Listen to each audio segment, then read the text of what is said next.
มื้อพักผ่อนชิวๆกับของหมักแซ่บๆกินพร้อมหน้าพร้อมตากับครอบครัวกัน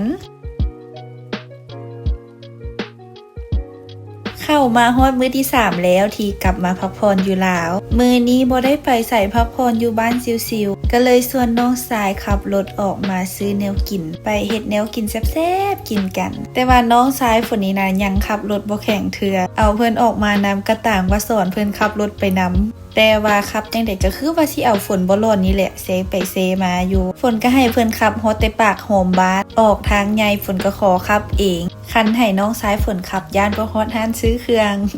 มาซื้อเครื่องฝนก็บ่ได้ไปซื้อไก่เนาะซื้อแถวบ้านนี่แหละแต่ว่าขับรถจักรออกมาแต่คันย่างมานี่บึดเดียวก็ฮอดเครื่องที่เฮาจะซื้อไปกินมื้อนี้ก็ซื้อไปเฮ็ดจุ่มเฮ็ดดาดกินอันนี้เพิ่นก็มีเครื่องจุ่มเครื่องดาดครบเลยเพิ่นก็ซื้อหมูซื้อนมซื้อเสือห้องไห้มาแนวละแพ็คลูกชิ้นอีหยังร้านนี้เพิ่นก็มีครบเพิ่นก็ซื้อจบอยู่ร้านนี้ร้านเดียวเลย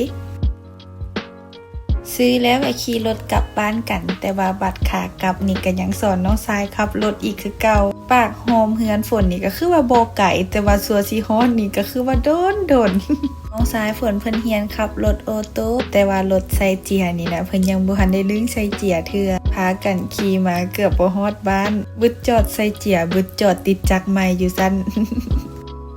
สองไอ้น้องพากันมาฮอดเฮือนแม่ฝนกันเริ่มเกี่ยมเครื่องจุ่มไว้ในแล้วมื้อนี้มีทั้งหมูทั้งงัวแล้วก็ป่าน้ำอีฝนหันบ่ค่อยกินป่าอยู่แล้วมีแต่แม่ฝนกินกันเลยว่าเฮ็ดไว้แต่ตัวเดียวคันว่าเรื่องเฮ็ดจุ่มเฮ็ดดาดกินนี่รู้สึกว่าฝนนี่ถนัดเพราะว่ามันก็บ่ได้เกี่ยมเครื่องเกี่ยมหยังหลายมีแต่ท่าล้างหอกล้างผักซอยซีนไว้น้อยนึงก็ได้กินแล้วทำอิดก็ว่าสิพากันย่างออกไปกินอยู่ห้านอยู่ปากโฮมเฮือนนี่แต่ว่าแม่ฝนบ่ค่อยสบายปานใดคันแฮงไปเจอคนหลายไปเห็นคนหลายนี่ย่านเราสิเป็นวินก็เลยว่าเฮ็ดกินอยู่เฮือนเอานี่แหละสบายกว่ากินมื้อนี้พากันกินแต่ 3-4 คนแต่รู้สึกว่าตอนเอาผักไปล้างนี่คือว่าหลายผักมัดใดผักอย่างใดก็มัดใหญ่ๆซะย่านได้กินบ่เบิดย่านได้แบ่งกินเป็น 2-3 มื้ออยู่นี่นะเวลาทุกคนเฮ็ดจุ่มเฮ็ดดาดกินนี่นะทุกคนมักผักหยังเป็นพิเศษบ่แต่คันอยู่เฮือนฝนนี่โอ้ยขาดบ่ได้แท้ๆเลยก็แม่นผักบงกับผักหมขาดอย่างอื่นอย่างใดได้แต่ว่า2อย่างนี้นี่ห้ามขาดเลยเกี่ยมเครื่องเกี่ยมของแล้วก็เริ่มตั้งหม้อกันโลตั้งแต่เวียนโลดตอนนี้ประมาณ 4 โมงนี่แหละพากันยังบ่ทันได้กินข้าวสวยเน้นกินตอนแรงเลยบาทเดียว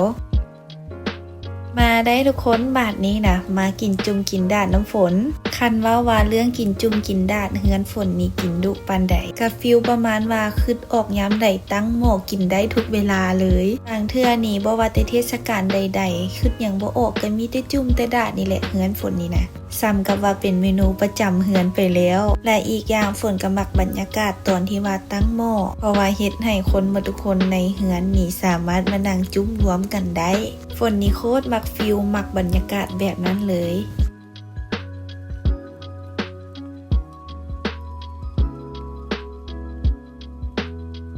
ฝนก็กินแล้วจนยกนึงฝนก็มาแจมนำก็ยังมีนมส้มติดไม้ติดมือมาให้ฝนอีกตั้งแต่ไปพุ่นนี่บ่ได้กินดนแล้วได้นี่นมส้มนี่นะพอดีเป็นเมนูตบท้ายซินจุ่มซินดาดได้ดีเลยและเวลากินทุกคนจะหากินคือฝนเด้อกินจังใดกินแท้กินว่ากินจนว่าบวงแตกแยกครึ่งเลย